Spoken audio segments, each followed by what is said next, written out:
ദശകം 3 ഭക്തിസ്വരൂപവും ഭക്തി പ്രാർത്ഥനയും. പഠന്തോ നാമാനി പ്രമഥപരസിന്ധൗ നിപതിതാ സ്മരന്തോ രൂപം തേ വരദ കഥയന്തോ ഗുണകഥാ ചരന്തോ യേ ഭക്തസ്ത്വയി ഖലു രമന്തേ പരമമു നഖം ധാന്യാൻ മന്യേ സമാധിഗത സർവാഭിലാഷിതാൻ. ഇതിൻ്റെ അർത്ഥമാണ് ഞാൻ പറയുന്നത് മലയാളത്തിൽ. അല്ലയോ അഭിഷ്ടപ്രദനായ ഗുരുവായൂരപ്പ, അവിടുത്തെ തീരുമാനങ്ങൾ ജപിച്ചും അവിടുത്തെ രൂപം സ്മരിച്ചും അങ്ങയുടെ ഗുണങ്ങളും കഥകളും ചൊല്ലിയും പരമാനന്ദ സാഗരത്തിൽ ആറാടിയും അങ്ങയിൽ തന്നെ രമിക്കുന്ന ഏതു ഭക്തന്മാരാണോ അവരെ മാത്രമാണ് സർവാഭിലാഷങ്ങളും പ്രാപിക്കുന്ന മാന്യന്മാരായി അടിയൻ കരുതുന്നത്. അടുത്തത് രണ്ടാം ഗദ്യം. ഗതക്ലിഷ്ടം കഷ്ടം തവ ചരണസേവാരസഭരേ ജ്ഞാനസക്തം ചിത്തം ഭവതി ബദ വിഷ്ണോ ഗുരുദയാം ഭവൽപാദാംഭോജസ് സ്മരണരസികോ നാമനിവഹ നഖം ഗായം ഗായം കുഹജന വിവത്സ്യാമി വിജനെ. അർത്ഥമല്ലേ? അല്ലയോ വിഷ്ണു ഭഗവാനെ, രോഗപീഠയാൽ ക്ലേശിക്കുന്ന അടിയൻ്റെ മനസ്സ് നിന്തിരുവടിയുടെ പാദസേവകയാകുന്ന ആനന്ദരസത്തിൽ പോലും അനാസക്തമായി ഭവിച്ചിരിക്കുന്നു. കഷ്ടം തന്നെ. എന്നോട് ദയ തോന്നണമേ. അവിടുത്തെ പാദസ്മരണയിൽ രസിക്കുവാനായി അവിടുത്തെ തീരുമാനങ്ങൾ പാടി ഇവിടെ ഏതെങ്കിലും വിജനസ്ഥലത്ത് അടിയൻ കഴിഞ്ഞുകൊള്ളാം.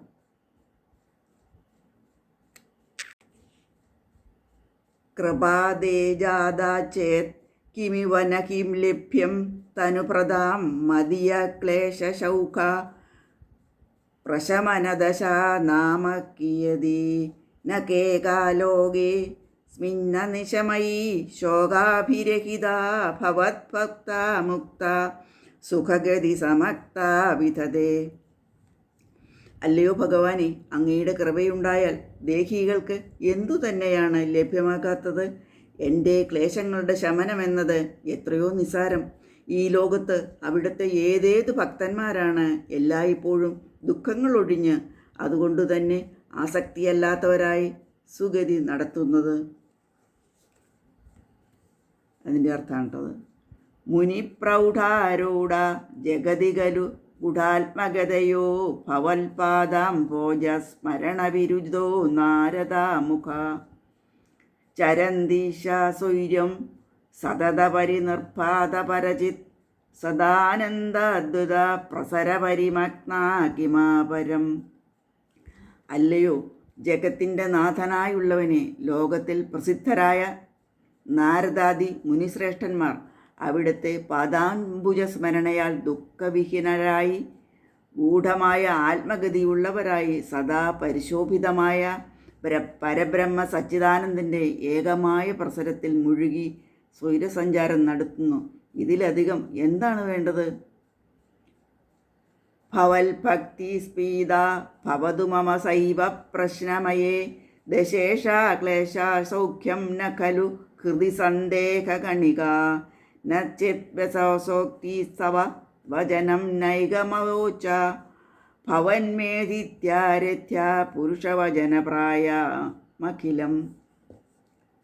എനിക്ക് അങ്ങയിലുള്ള ഭക്തി വർദ്ധിച്ചതായി ഭവിക്കണമേ. ആ ഭക്തി അടിയൻ്റെ എല്ലാ ക്ലേശങ്ങളെയും ശമിപ്പിക്കുന്നതാണ്.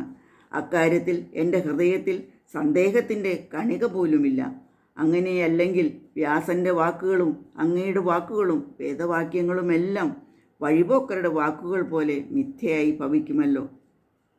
ഭവൽ ഭക്തിസ്താവത് പ്രമുഖമധുരാ ത്വദ്ഗുണാരാസത് കിമി കൃപാരൂഢാ ചേതഖില പരിതാപശോഷ്ണമി പുനശ്ചാന്തേ സ്വാന്തേ വിമലപരിബോധോദയമിള നഹാനന്ദാദ്വൈതം ദിശമികിമത പ്രാർത്ഥ്യമരം.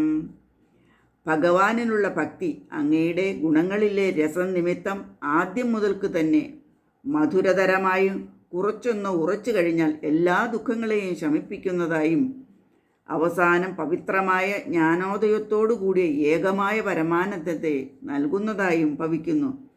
ഇതിലധികം എന്താണ് പ്രാർത്ഥിക്കാനുള്ളത്? 7. വിദുക്ലേശാൻ മേ ഗുരു ചരണയുഗ്മം ധൃതരസം ഭവൽക്ഷേമാത്തോ പദൗ കരമാവിചതേ പൂജനാ സിന്ധൗ ഭവന്മൂർത്യാലോകേ നയനമതേ പാദതുളസി പരിഘ്രാണേ ഘ്രാണം ശ്രവണമവതേ ചാരുചാരിതേ.